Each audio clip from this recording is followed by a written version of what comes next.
Hi, my name is Dr. Roberto Fernandez and I'm a chiropractor. And today we're going to talk about pediatric care. See, many times people have stereotyped chiropractic in thinking that chiropractic is only about neck pain and only about back pain. The question that people don't realize is that a 40-year-old that enters my office with neck pain may be showing me a problem that started when he was a child. It would be a lot easier to find these problems in children and help prevent them rather than waiting for the person to grow up. Let me run you through something really quick. Imagine that this was actually mom. This is actually dad, but you can't tell at this point.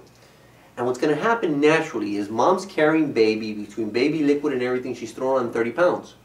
What's going to eventually happen is this bone right here, the pubis, is going to separate, allowing the baby to feed into the canal. The sacrum, which is the bone in the back, will back out of position. And when mom is ready to deliver, this baby will come down through that canal with the assistance of gravity. This will be a normal delivery. What do they do in this country?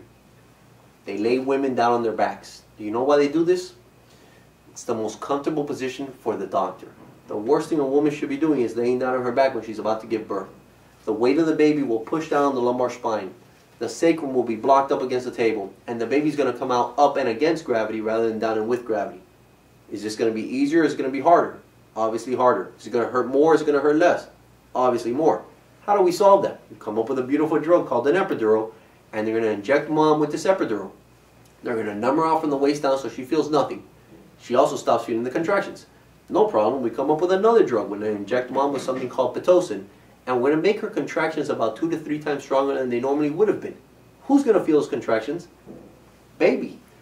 As baby's head's coming out with all these contractions, the doctor's going to grab the baby's head, and he's going to pull on that baby's head, maybe anywhere from 10 to 20 pounds.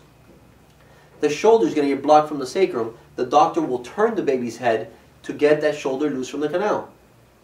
I specialize in pediatric care. One of the things that we do is I do not rotate a child's neck until that child is at least 6 years old to make sure that that child's neck is fully developed. If this doctor is pulling 10 to 20 pounds and turning the head, is there a possibility that that doctor may just have caused a problem in that child's neck? There's a 98% probability that he did. And this that I'm explaining to you is a normal delivery. I haven't talked about C-sections, vacuum extractions, forceps. All those things are 10 times harder. Question, is your baby going to come out and say, hey mom, that birth was a little traumatic. You think you'll take me to the chiropractor for an evaluation? Absolutely not. These children may grow up suffering ear infections, headaches, different types of problems. And when this child grows up to be 30, 40 years old and these problems have complicated themselves by arthritis or damage to a disc and now they're suffering pain and they come into my office, they realize that a lot of the damage could actually be permanent and I can't reverse that. The best thing you can do for your child is check them as early as possible and make sure that they are not suffering what we call a vertebral subluxation. If you want more information, contact my office at 305-270-8800 or you can find me on the web at www.drrobertofernandez.com. Thank you.